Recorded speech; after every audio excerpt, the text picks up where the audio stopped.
Analyzing your chess games is one of the most important things you can do for your chess progress, but most people don't even know how to analyze their own games. This is why in this video I'll teach you exactly how to analyze your own chess games. So, what is the most important thing when we talk about analyzing your chess games? That is that you should find out what you did wrong. And the best way I can show you that is by analyzing one of my own games. So here we again have to find out what we did wrong. To do that, we have to find the key moments in the game. And in this game, it is pretty obvious. So the game started with a Caro-Kann exchange variation, but that is not really relevant because we got into one of the main lines here. And after bishop d6, we get this straight and castles. And this is just a normal position in the queen's gambit exchanged. And here my opponent played a weird move, queen e1. And after this move, I thought I played pawn to h6. The engine here gives it the best move. And that is already something I want you to learn from this video, that even though engines say something is really, really good, in practical decision, that is not a good move. So my point here was to prevent maybe some knight jumps forward in the future.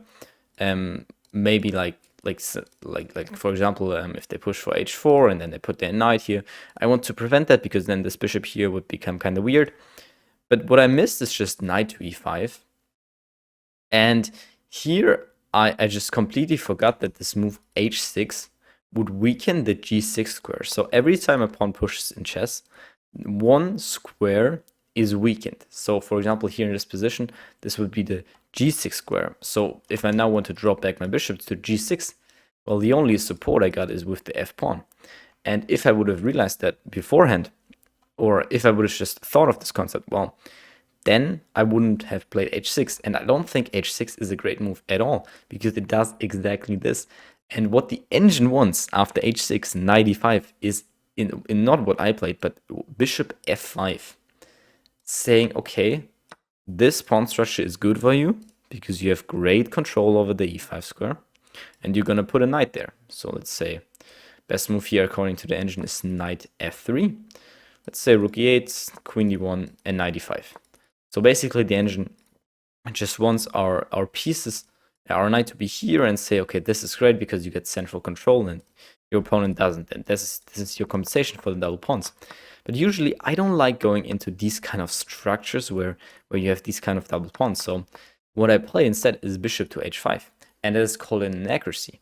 But if you know that h6, that after h6, knight e5, I don't really want to play bishop f5, well then h6 is not a good move. Again, this is why you don't have to trust it. This is why it's difficult to trust the engine, because it says it's a good move. So you have to always, by analyzing your games, differentiate between what the engine says is a good move and what in practical play is actually a really, really good move. This is what you have to differentiate between. And after knight e5, I went bishop h5, and here I made, after f4, an even greater blunder. And that is basically what decided the game. And after here, this is the almost the last move. So this is move 14. The game ended in move. This is move 13, and the game ended in move 14. Yes, I played knight to d7 here, completely overlooking g4, and that's what's been played here. And after and here I just clicked the resign button, and the game ended here. But what would have played here, what would have happened here is bishop to here. Here, I mean, I need to retreat the bishop, right? But then he can just take. And I lost this pawn. This here is weak. He will push with f5. I just didn't want to continue playing this position. So yeah, why did I play like knight d7? Well, I thought, okay, this knight here is strong, and maybe I want to play like f6, and then with f6 I can also bring my bishop back to f7. But that's just really, really bad. That's just really bad because you're just completely overlooking this g4 idea. So in this game, my mistake was missing this g4 idea in combination with having this weak g6 square, in combination with playing this h6 square. So now I basically found out what my mistake was. I completely found out what my mistake was. And in future games, I will stop having these kind of, I will be more thinking of, okay, this could be a idea with this g4 and this h6. So for example, in future games, I won't be playing h6 here, and because I know, okay, the g6 square will be much more weaker. So, and in this way, you basically learn from your chess games, because now in the next game, this is obviously going to be different. So what we learned from this now is that you obviously have to learn from mistakes, and I just showed you how to learn from your mistakes, think why you did those moves, and what ideas you missed, and remember those ideas for the next game. We also learned that these pawns, that a move from the engine recommended is not always the best move practically. So you have to differentiate between a practical good move and a move shown by the engine. For example, also in this position, instead of playing h6, the engine again gives bishop f5 as the top move, or one of the best moves. And again, I personally don't like this. You can like this. You can say, okay, the engine is right here, and you're gonna put your knight on e4, and you have great central control, which is true. You have great central control, but I personally don't like this. So what other move here could be played? Well, rook b8, going for this minority attack here, right? And the engine says, okay, this is equal. But I think the easier position to play with is after rook b8, b4, b5, you try to play for this minority attack, put the other rook here. So like both moves are good, but in practical play, I personally think that this move is better.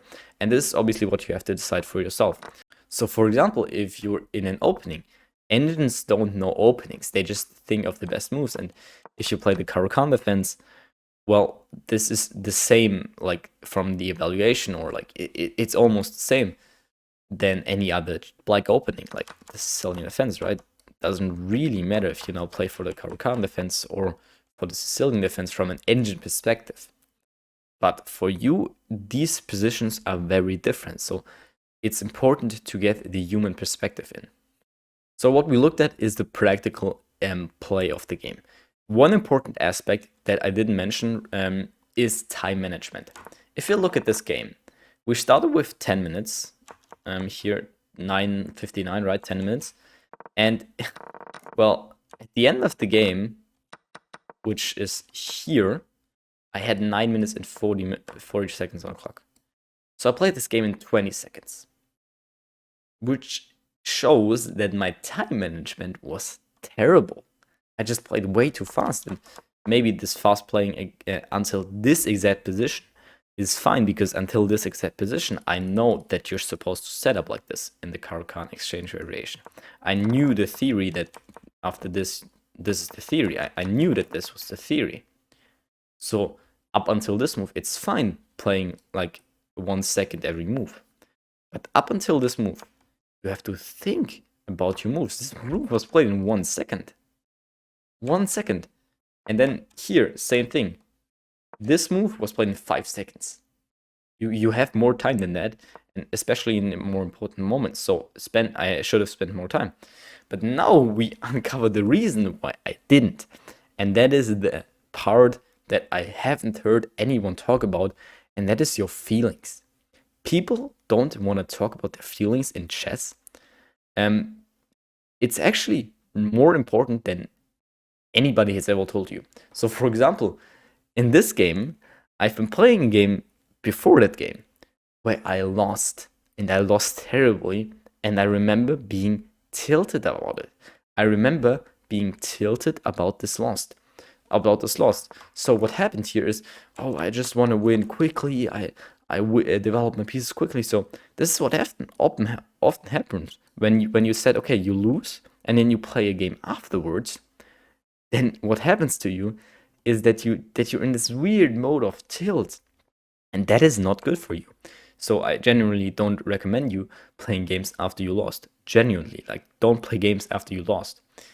And this is why I spent so little time, and this is why this is how I felt during the game. So what you can ask yourself before like analyzing a game, or after you play the game, you want to analyze it.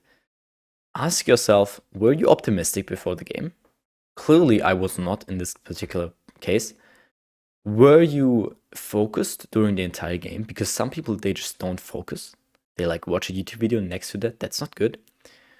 And or did you feel fear on certain moves? So I think that can also be a great indicator. Or did you feel insane excitement before a move? So I remember this game here being played over the wall. This happened a long time ago, and what happened here is that I basically was winning for an entire game, and I felt that I was winning, but at some point I gave the advantage away, and in this position I still felt like I was winning, and I felt the opposite of fear. I felt overly excited, and with this overly excited mode I played pawn to b4. There's a complete mistake in this position, because what I just completely missed about is rook f4. And now after knight c6, this in this particular position, we have this position where I just don't have any advantage anymore. I thought b4 is so brilliant. Oh my god, let me play b4 and then let me play b5, crush his knight on this weak king here. Let me crush him. Oh my goodness, let's go. Well, clearly that is just such a bad move. If you see that, like, he literally played this. Yeah, look, you have to see this, and this is often what happens when you're so overly excited that you miss your opponent's ideas. And then b4. Either way, b4. And I thought this was so brilliant because the knight cannot take because it's pinned.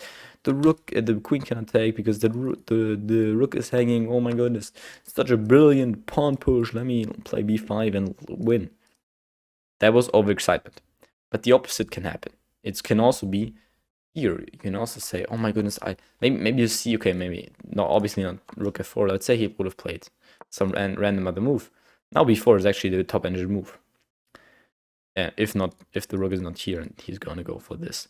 Well then, some people might say, oh, I'm scared. Maybe he's gonna bring the rooks here, and maybe I don't want to play b4 or something like this. Okay, no b5. Rook f4. No, I don't like this, right? So the other way around, this can also be happening. And the crazy thing is, he was much low rated, but because of this excitement, rook f4, and then after this here, I offered him a draw because this position is terrible to play as the white pieces. I figured queen d3 would have been probably my move, but I thought he's just gonna open up the position. And now he has his rook aimed at my king, and this also aimed at my king, so I just didn't want to play this position. But okay, I probably should have played on. This is a whole different topic.